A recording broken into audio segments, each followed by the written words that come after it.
Bonjour, je suis Muriel, conseillère en symptothermie et praticienne en conscience corporelle.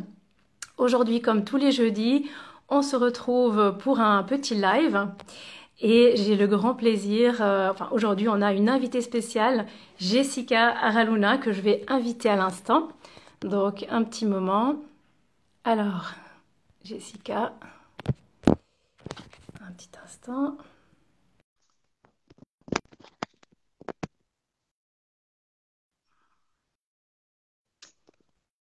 Alors, je pense qu'elle ne va pas Hello, tarder à nous rejoindre.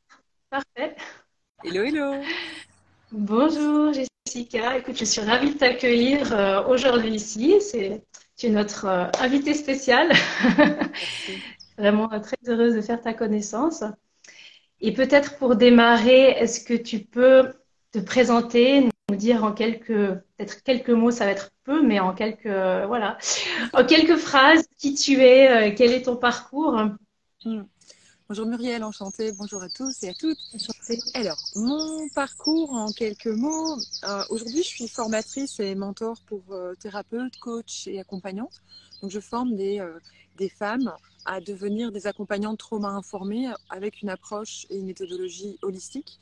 Euh, et mon parcours, c'est de l'enfant qui survit à l'inimaginable, à cette femme que je suis aujourd'hui. Et c'est toutes les étapes que j'ai passées pour reconstruire, pour créer. Euh, c'est ce que j'enseigne et c'est ce que je transmets. Pour faire vraiment tout court comme ça. Ouais. Wow. Oui, super. Donc j'ai un petit peu découvert, j'étais un petit peu découverte, voilà, sur ton site, on va dire. Et puis c'est vrai que c'était un parcours très, très, très riche. Et pour en venir peut-être aux formations que tu proposes, donc quelle est ta manière en fait d'accompagner les femmes? Quelles sont les formations que toi tu proposes? Oui, alors j'en propose 5, je crois, mais la principale, c'est une formation d'1 an pour le moment, qui propose de former une femme de A à Z sur le lancement d'activités d'accompagnante. Alors, d'apprendre déjà pour elle, apprendre à s'accompagner, puis ensuite apprendre à accompagner les autres pour aussi à la fin arriver à l'endroit qui est lancer un marketing, une entreprise trauma informée. Oui, donc vraiment tu suis aussi les professionnels donc, qui veulent elles-mêmes accompagner d'autres personnes parce que ça je le vois souvent sur tes lives. C'est aussi un thème assez important parce que c'est vrai que c'est pas forcément toujours évident d'accompagner en tant que professionnel. Il y a quand même ouais, c'est quand même une attitude spéciale. Et puis dans le développement personnel, de vouloir être parfaite, ceci, cela. Et finalement, c'est vrai que je trouve ça très, très intéressant. Parce que moi-même, j'ai fait une formation, en fait, oui, de praticienne en conscience corporelle et ça reste sur plusieurs années. Donc, c'est très intense parce qu'on est soi-même, hein, Ouais. on a soi-même son travail à faire et ensuite d'accompagner d'autres personnes. C'est vrai qu'on peut souvent se remettre en question, mais est-ce qu'en fait, est-ce que vraiment je peux le faire? Est-ce que j'ai vraiment bien rangé chez moi, tout ça? Donc, Mm. et comment ça se passe concrètement? Donc, tes accompagnements sur une année, donc il y a plusieurs étapes, j'imagine. Donc, c'est en vidéo, enfin, en visioconférence, vous vous rencontrez en groupe. Alors, toute la formation se passe en ligne et il y a une partie optionnelle où on peut se retrouver pour 12 jours en Grèce tous les ans au mois de juillet. Welcome, welcome sur mon île magique. Euh, sinon, toute la formation se passe en ligne. Et je voudrais juste rebondir sur ce que tu disais, parce que c'est vrai qu'il est important de se faire former. On pense aujourd'hui qu'on peut tous être des autodidactes de quelque chose. Alors oui, on peut tous apprendre par nos propres moyens, car on possède ces capacités, cette intelligence. Maintenant, une chose que je remarque dans notre société actuelle, c'est les personnes veulent sauter les étapes. Elles veulent rapidement faire plus que ce qui est possible parce qu'elles voient les autres faire. Et donc, ça va de personnes qui ont 3, 4 années d'expérience et vont commencer à former. Ça va de personnes qui ont lu 2, 3 livres et commencent à faire ou un stage non certifiant et télécharger quelques masterclass et commencent à accompagner d'autres personnes. Mais l'accompagnement, pour moi, c'est quelque chose de très sérieux. C'est pas juste parce que j'ai réussi à régler les problèmes de ma vie, c'est bon, je peux accompagner. Je pense il y a besoin d'une vraie structure. Il y a besoin de comprendre les dynamiques, comprendre les mécaniques comprendre à quel endroit je peux blesser quelqu'un, je peux lui faire du mal, et comprendre aussi que c'est pas parce que j'ai réglé quelque chose dans ma vie que ça fait de moi une experte. C'est pas parce que j'ai les dents blanches que je suis dentiste.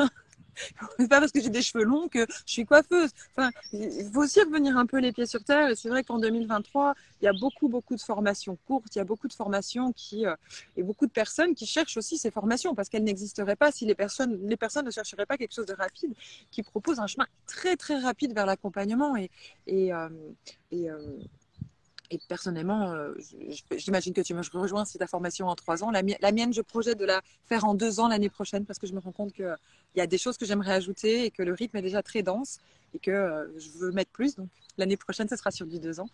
Euh, et je me rends compte que c'est important aussi de prendre le temps d'intégrer pour soi et de ressentir aussi le travail qu'on fait bien au-delà, juste que c'est bon, j'ai réglé mes problèmes et grâce à ça, je vais accompagner. Enfin, c'est un peu la cerise sur le gâteau de savoir régler ses problèmes aussi tout seul. C'est la cerise sur le gâteau de l'accompagnement, mais en effet voilà, j'avais envie de rebondir sur ça parce que je trouve que c'est quelque chose de très important.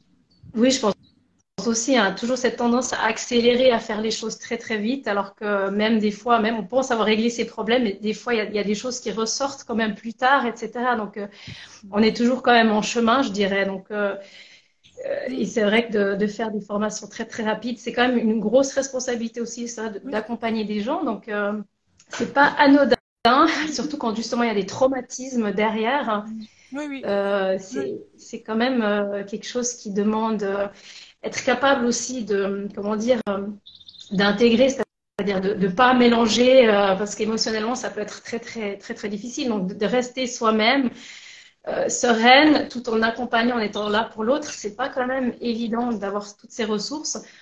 Donc voilà, et pour revenir peut-être un peu plus sur le trauma, comment est-ce que toi, tu travailles concrètement avec ça? Parce que j'imagine que tu as pas mal de personnes aussi qui ont vécu des traumatismes. Mais moi, je pars du principe que 99-99% pour les Belges et les Suisses, Merci. des pourcents de la population a eu un événement traumatique dans sa vie. Et de ces personnes, une grande partie vit avec un trauma. Et le trauma, ce n'est pas l'événement. Le trauma, c'est ce qui arrive après l'événement. C'est tout ce qui va se passer dans mon corps, dans ma psyché, qui va changer ma vie. Donc c'est l'événement qui marque le changement, mais ce n'est pas le trauma. C'est l'événement traumatique. Et donc, comment je travaille avec les traumas? Je travaille par une approche variée, corporelle, holistique et une approche douce où, par exemple, il n'y a pas à guérir les traumas avec moi. Je suis pas apologiste de cette question de pouvoir guérir un trauma, parce qu'un trauma, on n'en guérit pas. Il n'y a pas de guérison à un trauma. Le trauma a été vécu, l'événement traumatique a été vécu, il nous laisse un impact, et ce qui nous reste après cet impact, c'est soit subir et survivre à la vie, soit enclencher la capacité magnifique, le magnifique bourdon, Oula. ou c'était surprenant. Ou bien devenir résilient. Tu vois, c'est à cet endroit-là que c'est notre grande chance en tant qu'être humain, c'est cette résilience qui nous permet d'apprendre et de transformer cet événement, l'impact de cet événement en quelque chose de plus. Parce que si on arrive à survivre à des événements qui nous impactent, ça nous donne quand même une force, ça nous donne quand même du courage et mentalement aussi cette puissance qu'on peut ressentir de se dire mais en fait je peux y arriver. Si j'étais capable de survivre à ça, de vivre, de survivre à ça, d'être encore vivante aujourd'hui, en fait je suis plus forte que je l'imagine. Et c'est important qu'on ait cette conscience que soit le trauma on le sait pas, on le subit et la vie est compliquée, on est toujours en guerre, ou soit on enclenche notre résilience et on fait un chemin d'acceptation, un chemin de rencontre avec notre trauma, un chemin je dirais plutôt de libération de l'impact ou de transformation de l'impact plus que guérison. Ouais. Mhm. Très intéressant parce que moi, la manière corporelle, enfin dans moi, comment je connais l'approche, c'est vrai que c'est comme ça rejoint ce que tu dis en fait, c'est vraiment aussi d'intégrer en fait cette expérience, parce que souvent on va réagir en fait, c'est ce que tu disais, quand on a vécu un traumatisme, on va souvent réagir dans la vie en fonction de ce traumatisme, et c'est ça qui peut vraiment se retourner contre nous, hein, quand on commence à créer des blocages, etc. Donc, physiquement, on peut vraiment avoir des soucis plus tard, pathologiques aussi. Donc c'est vrai que ça peut vraiment être un empuissancement d'accepter d'aller voir vraiment, ressentir ce qui s'est passé pour intégrer ça en fait. Et je pense que ça peut être aussi une véritable force. D'ailleurs, je pense que tu serais pas là aujourd'hui non plus, hein, si tu n'avais pas vécu ce que tu as vécu. Donc ça peut être vraiment une force pour avancer dans la vie. De toute façon, Muriel, on n'a pas le choix. On n'a pas le choix. Une fois que tu as vécu un trauma, c'est soit tu continues en vie ou soit tu arrêtes ta vie. Et la question que toute personne victime d'un trauma, d'un événement traumatique et qui a un trauma doit se poser, c'est quelle est la qualité de vie que je veux m'offrir? Qu'est-ce que, je dirais même une deuxième question, est-ce que si ce sont des personnes qui m'ont fait du mal, est-ce la meilleure manière de les faire gagner, hein, c'est de souffrir? Tout à fait. Donc ça, c'était la première question que je me suis posée. Et aujourd'hui, la question, c'est plutôt quelle qualité de vie que je veux. Quelle est la qualité de vie que je veux pour moi. Donc, parce que mon trauma, les événements que j'ai vécus, j'aurais beau danser sur ma tête, faire un ouga ouga, avoir un tambour chamanique, des bâtons dansants, etc. Jamais je ne pourrais, je pourrais beau faire tous les voyages du monde. Jamais ça va changer. Maintenant, ce que je peux changer, c'est ma perception interne, la vraie perception interne. Parce que une des choses que je me suis rendu compte, c'est j'ai fait d'innombrables formations avant de m'orienter vers les traumas, donc avant mon accouchement. Et ce que je me rends compte aujourd'hui, c'est que ces innombrables formations m'avaient permis de changer les couches les plus lointaines, hein, les plus superficielles. Donc ma vie a commencé à changer, à s'apaiser, etc. Mais à l'intérieur de moi, il y avait encore ce conflit, cette non-acceptation de qui je suis, est-ce que c'est vraiment ça? Est-ce que je suis vraiment bien? Est-ce que je suis vraiment heureuse? Et cette voix intérieure qui, on dit quelque chose et en fait, mais non, non. Hein, ce conflit interne que tous les humains traversent, hein, quelque part. Et avoir compris les mécanismes de mes traumas et comment fonctionne le trauma, l'impact qu'il peut avoir dans notre cerveau, dans notre vie de tous les jours et dans notre perception du monde, ça m'a permis de transformer ce ressenti et de trouver ce que beaucoup de gens appellent l'alignement, en fait. C'est de pouvoir ressentir, souvent d'être aligné entre son ressenti, ce que je dis et ce que je pense. Oui, ça, je pense que c'est vraiment quelque chose une grande force, hein, de pouvoir être comme ça aligné avec ce que tu dis, ce que tu es. Je pense que et c'est aussi ça que tu souhaites transmettre aux personnes que tu accompagnes. Oui, ce que je souhaite transmettre, c'est trouver cette voie où les principales parties de vous, de ce que vous êtes et de votre vécu, de votre histoire, même les choses les plus horribles de votre vécu, c'est de trouver un équilibre, une manière de les remettre ensemble, de les rapprocher, de les rentrer, de les accepter pour devenir une personne, une unité, et plus des petites parts, parce que tous les humains, on est en quelque sorte différentes pièces de nous-mêmes, hein, la maman, la copine, la sœur, la professionnelle, et dans le professionnel, il y a plein de casquettes différentes, hein, on le sait aujourd'hui, on le voit, parce que c'est vrai que les réseaux nous permettent de voir beaucoup plus. Et c'est comment je peux intégrer toutes ces casquettes à l'intérieur de moi, tous ces rôles en une seule personne avec les mêmes valeurs et qui, dans un environnement, va s'adapter parce que je vais avoir une posture différente avec mon fils qu'avec dans mon travail, bien entendu. Mais ça ne fait pas ça ne fait pas de moi quelqu'un qui doit changer à chaque fois de ton de voix et de manière d'être ou de valeur. C'est comment le chemin, c'est comment accepter tout ce qu'on est et pouvoir en faire quelque chose de plus simple, de plus unifié. Pas de voir tout le temps, avoir cette sensation qu'on est en train de laisser des morceaux de nous un peu partout et qu'on a du mal à gérer tout ça. Ouais, c'est une belle image un petit peu, hein, des morceaux cassés qu'on reconstruit un petit peu un puzzle. Ouais, donc ça, je pense que c'est une très belle image. Et pour revenir un petit peu sur la féminité et la fertilité, qu'est-ce que toi, tu peux nous dire par rapport à ça? Donc nous, forcément, on parle souvent de symptothermie. Donc, qui est vraiment un outil génial, vraiment pour apprendre à connaître son cycle, sa fertilité. Ça nous en dit beaucoup de choses sur notre santé, mais ça va souvent beaucoup plus loin encore. Hein.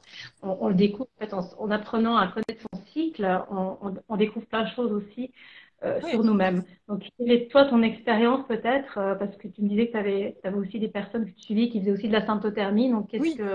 comment est-ce que ça se marie en fait ces deux? Mais moi, il est clair que dans ma formation, je recommande la symptothermie. J'ai une de tes collègues d'ailleurs qui est intervenante dans ma formation, qui est Fabienne, qui vient faire des ateliers sur la contraception et sur d'autres choses dont, sur la phytothérapie parce que c'est une autre de ses compétences. Et je recommande vivement la sympto pour différentes raisons. La première, c'est parce que c'est une méthode qui est non invasive et naturelle. Et surtout, quand on va vers une méthode qui est non invasive et naturelle, mais qui en même temps nous demande d'être constante, parce que c'est une constance la symptôme, il faut vraiment être discipliné et être constante, même si c'est 1 minute par jour ou 2 minutes, hein. Mais ça demande cela. Ça permet de reprendre j'ai envie de dire, son pouvoir sur son corps. Et on peut voir dans les dernières 1000 années, 2000 années, voire plus, à quel point le corps de la femme est devenu propriété de l'État, propriété publique. Hein, notre corps ne nous appartient pas. On doit le mettre au service des hommes et dès qu'on peut procréer, on doit le mettre au service de la société, de la nation, on doit faire des enfants. Et dès qu'on a des enfants, enfin, quand on est enceinte, ça se voit par exemple quand on est enceinte, tout le monde se permet de nous toucher le ventre. C'est juste incroyable. Enfin, une femme enceinte doit être en mode protection parce que sinon, il y a des étrangers qui viennent dans la rue, la touchent. Je me souviens d'anecdotes marrantes en festival au Portugal. J'étais enceinte de 8 mois. Et les personnes qui venaient me toucher, donc on était dans un festival alternatif, donc je savais aussi que je pouvais oser un petit peu, piquer un peu les gens. C'était bon, bah alors tu m'as touché mon ventre, c'est ça, moi je peux te plotter les fesses aussi, puisqu'on y est, hein, on est en intime, et les personnes, quoi? Mais, mais désolé, j'avais pas remarqué que c'était aussi intime. Je fais, ben oui, si tu viens me plotter le ventre, je te touche aussi les fesses, voilà, c'est tout. Et en fait, ça a été une prise de conscience pour beaucoup de gens de se rendre compte que, bah oui, c'est mon corps, c'est pas parce que je suis enceinte que tu as un droit. Et donc, on voit aujourd'hui que on est encore sous l'emprise, même si on pense qu'on a une espèce de liberté, hein. Mais pour moi, on n'est pas libre. Parce que tout le temps que mes sœurs en Amérique doivent avorter de manière cachée et qu'elles peuvent aller en prison, tout le temps que mes sœurs dans tous les pays du monde, Afghanistan, Soudan, Syrie, Pakistan, Palestine, etc., Ukraine, enfin, dans tous les pays et dans tous les pays du monde, tout le temps que toutes ces femmes ne sont pas libres de disposer de leur corps comme elles le veulent. Nous ne sommes pas libres. Et nous ne serons jamais, on l'a vu l'année dernière, par les États-Unis où l'avortement a sauté dans la plupart des États et c'est devenu quelque chose d'illégal, où il n'y a que les riches maintenant qui peuvent aller avorter, prendre un avion, avorter. Les autres, elles risquent la prison. Et c'est grave. Même cette jeune femme qui a été violée, qui était jeune, hein, 16 ans je crois, 15 ans, 16 ans, elle a été violée et devait garder son bébé. Le fruit d'un viol. Et je trouve que c'est grave et c'est traumatisant. Pour moi, c'est très traumatisant d'imaginer qu'est-ce que ces femmes peuvent vivre et que notre liberté tient un fil et qu'un jour, on pourrait aussi avoir cela. D'ailleurs, en Belgique, la secrétaire d'État vient de démissionner. Ça a été une femme, Sarah Schlitz, c'est une femme qui a inscrit, fait tout pour que l'IVG soit protégée en Belgique. Elle a fait en sorte qu'en Belgique, il y ait, l'année dernière, c'est le premier pays du monde où les féminicides vont être comptés par l'État. En France, ils le sont, mais c'est par nous toutes, l'organisation. Et donc, cette femme, parce qu'elle a fait 2-3 bricoles comme tous les politiciens, hein, ben c'est bon, ça a été un acharnement sur elle à tel point qu'elle a démissionné. Ça serait un homme, jamais, jamais, on aurait fait cela pour elle ou pour lui. Parce qu'on peut voir ce gars, ce Français hein, qui a tapé sa femme là il y a pas longtemps. Il a été retiré pendant 3 mois et puis il est revenu. Hein, c'est pas grave de taper sa femme. Par contre, cette Sarah Schlitz, je pense qu'elle a utilisé un peu de fonds de l'État pour son truc perso. Enfin, en tant que femme je cautionne ce qu'elle a fait, bien entendu, parce qu'elle devrait être exemplaire. Mais d'un autre côté, le nombre de politiques qui abusent de leur pouvoir, enfin voilà. Mais bon, on n'est pas là pour parler non plus de politique, mais l'idée c'est que l'avortement en fait, mais si on est là pour parler de politique, parce que la fertilité, la prise, la conscience euh, de son cycle, de comment je peux décider de ma propre fertilité, de si j'ai un enfant ou pas, c'est un acte politique. C'est un acte de je reprends le pouvoir sur mon corps, je réapprends et je réapprends mes cycles, je réapprends mes désirs, je réapprends ma nature, je réapprends surtout à dire oui, je veux un enfant, non, je ne veux pas un enfant. Parce que, et surtout aussi, j'imagine, en tout cas je l'espère, que la plupart des femmes qui sont dans la Samto veulent aussi être dans une communication claire avec leur partenaire sur avoir un enfant, oui ou non, quand, et ne pas avoir un enfant comme on avait avant pour une certaine sécurité. Donc, pour moi, c'est quelque chose qui va aider à arrêter de se traumatiser. Arrêter de traumatiser son corps, arrêter de se faire violence, arrêter de se blesser. Parce que si je subis ma fertilité, je n'ai pas les rênes, mais finalement, je ne suis pas dans ce centre, dans cet alignement, dans ce pouvoir qui est le mien, qui est unique. Alors, c'est pas je suis plus forte que les autres, mais c'est juste j'utilise mes compétences et mes capacités pour mon bien-être. Et quand je m'occupe de moi, ben, il est logique que je m'occupe aussi de ce qui est autour de moi, de l'embellir. Et c'est une des raisons pour lesquelles je recommande les contraceptions naturelles. C'est par ce fait-là, parce que pouvoir faire cela et sans le faire comme la pilule qui est bon, c'est bon, je prends mon cachet tous les jours et si j'oublie, c'est pas grave et j'ai pas envie d'avoir mes règles et je fais comme ça. Enfin, personnellement, je trouve que c'est considérer notre cycle menstruel comme une maladie. Et donc, c'est rabaisser un peu notre capacité féminine, notre nature, notre énergie de pouvoir donner la vie, même si on a un désir ou pas d'enfant. C'est quand même une capacité qu'on a dans notre corps de femme. Et, et pour moi, si chaque femme pouvait disposer de son corps sans devoir avoir à vivre des injonctions, et décider quand est-ce qu'elle a un enfant, si elle a un enfant, si elle en a pas, et si elle en a pas, c'est ok. Et si elle en a 40 ans, c'est ok. Si elle en a 20 ans, c'est ok. Mais à partir du moment où c'est un choix conscient et éclairé, je trouve qu'on pourrait commencer, entre autres, à aller vers une société qui serait un peu moins traumatisante. Oui, merci beaucoup. Moi, je te rejoins aussi et je pense que c'est peut-être, il y a encore du travail à faire au niveau justement de l'éveil, de la conscience pour beaucoup de femmes, en tout cas même chez les jeunes filles, de se rendre compte, ah ouais, mais en fait, j'ai un sacré pouvoir naturel et simplement, on est tellement habitué, bon, aller chez le médecin, à se dire, oh, ben, c'est normal, c'est la procédure, il va me prescrire tel truc, telle pilule, sans on ait vraiment eu le temps, peut-être même l'idée de réfléchir, mais est-ce que c'est vraiment quelque chose que je veux? Parce qu'après, il y a des femmes qui choisissent une contraception hormonale et c'est tout à fait OK si c'est un choix conscient, etc. Donc, je trouve que ça, c'est vraiment un choix personnel, ce qu'on va choisir. Mais ce que nous, on observe, c'est souvent, il n'y a pas eu ce choix. Donc, un peu les femmes sont parties un peu à la dérive. Ah ben oui, bon ben, ma mère m'a orientée là, ou bien, je sais pas, ben, le médecin m'a jamais parlé d'autre chose. Donc, souvent, elles sont choquées de se dire, mais ah, mais je savais même pas qu'il y avait des alternatives, en fait. Et donc, c'est ça qui est incroyable, de se dire, mais à quel point, ben, on n'est pas habitué à se dire, mais, et, en fait, là, ça, moi, je peux faire le travail moi-même, je peux aller me renseigner, je peux aller poser des questions, je peux choisir. C'est pas un médecin, c'est pas, voilà, on va pas. Bon, comme tu le disais, hein, dans beaucoup de pays, les femmes n'ont pas trop le choix, donc ça, c'est encore une autre problématique, Oui. mais généralement en Europe, on a quand même plus de liberté et on peut justement faire des choix quand même éclairés, On conscients. en a, mais on n'est pas libre. Il faut juste préciser Voilà, ça. bah, On a plus de liberté, mais nous ne sommes pas libres. Oui. dans quel Et sens tu dirais qu'on n'est pas libre? dans le sens que tout le temps que toutes les femmes ne peuvent pas disposer dans tous les pays du monde de leur corps à leur manière, nous ne sommes pas libres.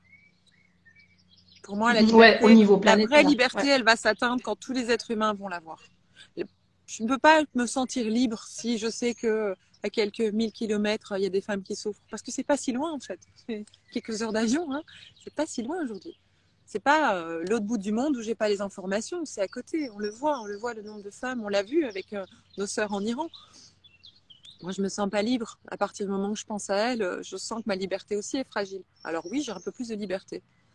Nos mères ont beaucoup lutté pour des libertés dans le monde entier, parce qu'en Iran aussi elles ont lutté, en Afghanistan aussi elles luttent.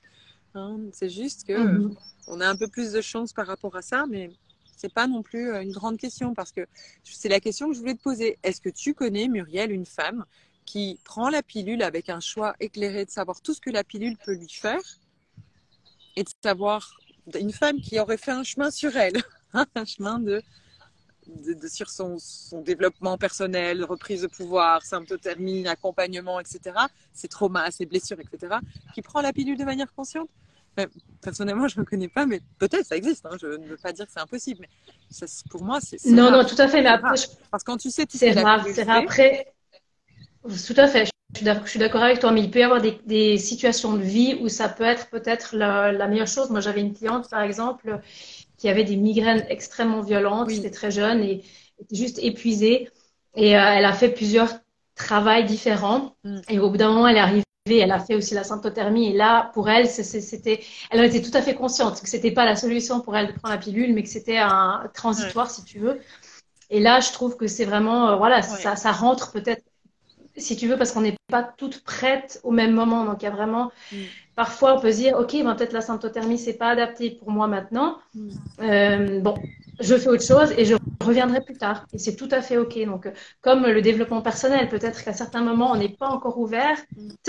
à faire certaines choses. On peut peut-être commencer par une chose. Oui, bien entendu. Voilà, donc je pense qu'il y a un temps pour tout, mais effectivement, comme tu dis, c'est plutôt rare d'avoir quelqu'un qui a fait beaucoup de Sans une travail pathologie sur soi-même, derrière, sur hein, parce elle-même. que dans le cas, c'est une pathologie qui fait que, bon, je suis pas bien, c'est Voilà. logique. Enfin, cette réaction me paraît très logique. Je souffre de migraines, soit je souffre des migraines qui, je sais que dans certains cas, c'est extrêmement puissant, d'une intensité où la personne, c'est égal à la mort pendant quelques jours, soit tu Mhm. prends la pilule. Je t'avoue que dans le même choix, je prendrais la pilule aussi. Maintenant, une personne qui n'a pas de troubles physiologiques, qui connaîtrait tous les effets secondaires de la pilule, je pense pas qu'elle aurait ce choix. Après, voilà, C'est chacune peut le différent. faire. Je pense qu'une femme irait plutôt vers une ligature des trompes ou une, une, une vasectomie dans le cas de son compagnon ou autre chose. Enfin, en tout cas, c'est ce que je me dis, parce que c'est vrai qu'on se rend compte à quel point la pilule impacte notre physiologie et à quel point elle peut nous faire du mal. Ouais.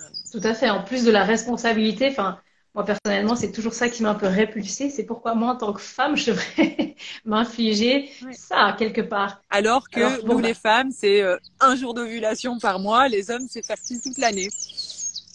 Oui. voilà, on est quelques jours fertiles pendant le mois et là, on est fertile 365 jours Voilà. exactement. Donc c'est aussi quand on réalise ça, on se dit, attends là, mais il y a un truc qui Ouais, cloche. ouais, Enfin, proportionnellement, c'est personnellement, pas moi, normal. Mais oui. Oui, oui. Ouais, ouais. J'aime bien ces donc, collectifs féministes qui comparent. Euh, je sais plus c'est qui, mais je pense que c'était dans Quel Matin Journal, quelque chose comme ça. J'adore ce qu'ils écrivent. Les thématiques qu'ils approchent au travers de différents illustrateurs, auteurs, etc. Et du coup, je pense que c'était là comment serait le monde si c'était les hommes qui avaient leurs règles. Et genre, t'aurais des serviettes hygiéniques comme tu as des boîtes à préservatifs partout, comme tu as des machines à retrait d'argent. Enfin, il y aurait des RTT posés pour des congés, des RTT pour les règles. Enfin, il y aurait plein de choses. Il y en a même un qui rigolait. Ça, je pense à un homme qui a fait ça. Ça serait genre, on viendrait chercher l'homme en hélicoptère au bureau et on le mettrait sur une montagne avec d'autres hommes en train de jouer à la PlayStation, à boire de la bière. Tu vois, ouais, c'est clair que ouais, ça serait complètement différent. C'est clair. C'est clair. c'est certainement différent, mais en même temps, on le sait pas. Mais en tout cas, je pense que maintenant, c'est vrai que c'est quand même, pour revenir toujours au terme un peu à la mode, consentement, c'est vrai que c'est quand même chouette, enfin que le féminin, que ça prenne, c'est pas seulement chez les femmes, hein, au terme biologique, je pense chez l'homme, chez les hommes aussi, tout le côté féminin qui a besoin d'être soigné, guéri. Et donc ça, comme tu le dis, hein, dans le monde entier, il y a encore beaucoup de travail, mais c'est vrai que nous, on est quand même privilégiés et je pense que c'est là qu'on peut déjà commencer, c'est autour de nous qu'on peut déjà commencer à faire quelque chose Ouais. et en parlant autour de nous. Donc ça, je pense que c'est chouette de pouvoir voir l'impact que ça a autour de nous et comment les femmes, quand même, ça peut faire une grande différence dans leur vie en, voilà, en s'observant, en Ouais. travaillant sur elles-mêmes. Et Mais ça c'est impacte aussi, bien sûr, tout autour, hein, c'est un ouais. rayonnement. Donc, je pense que c'est pas juste, Ouais. ouais, c'est pas juste, c'est jamais individuel, ça touche toujours autour. Ouais. Mais oui, souvent les femmes qui commencent la sympto voilà, pour apprendre naturellement à s'occuper d'elles, vont après s'occuper d'autres choses d'elles et vont développer, vont aller vers leur développement personnel, vont impacter leur partenaire aussi. Hein, c'est logique aussi qu'il va y avoir quelque chose en termes de responsabilité du partenaire, hein, parce qu'une fois qu'on peut transmettre l'information que attention, je suis fertile ou je suis dans ma zone de fertilité, tu as ta responsabilité aussi de faire attention puisque tu as l'information. C'est pas juste la responsabilité toute sur les épaules des femmes en permanence. Si on est enceinte, c'est notre responsabilité. Si on veut un enfant ou pas, c'est notre responsabilité. Et puis quand l'enfant est là, c'est encore une fois notre responsabilité.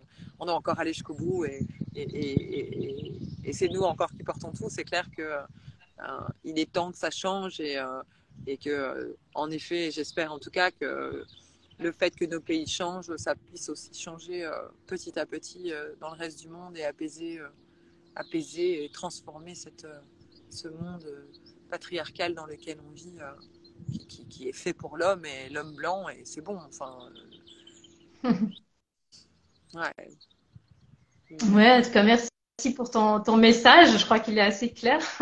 Est-ce que tu as encore quelque chose à rajouter peut-être? Ou un petit mot pour la fin? Je n'en ai pas vraiment. Moi, je pense qu'on a fait le tour. On a fait le tour. On a fait un beau tour. D'ailleurs, moi, je suis là, je suis en nature. Ouais. C'est très chouette. C'est super, tu es dans la nature là, ça a l'air, ouais, c'est magnifique. Ouais. J'avais envie de me poser à l'extérieur. Et, la seule chose que je pourrais dire, ça serait qu'il est important de connaître son fonctionnement. Parce que ça, c'est une chose qui en effet qui pourrait être intéressante. C'est aussi quand une femme, tu le disais, hein, on apprend depuis toute petite à aller chez les médecins et c'est les médecins qui nous disent. Il est clair que quand on pratique des méthodes naturelles, comme la symptothermie, on est plus à l'écoute de notre corps, de notre glaire. Donc on peut sentir rapidement après quelques temps d'utilisation si y a quelque chose qui fonctionne bien ou moins bien dans notre corps. On est beaucoup plus attentive à ces symptômes-là.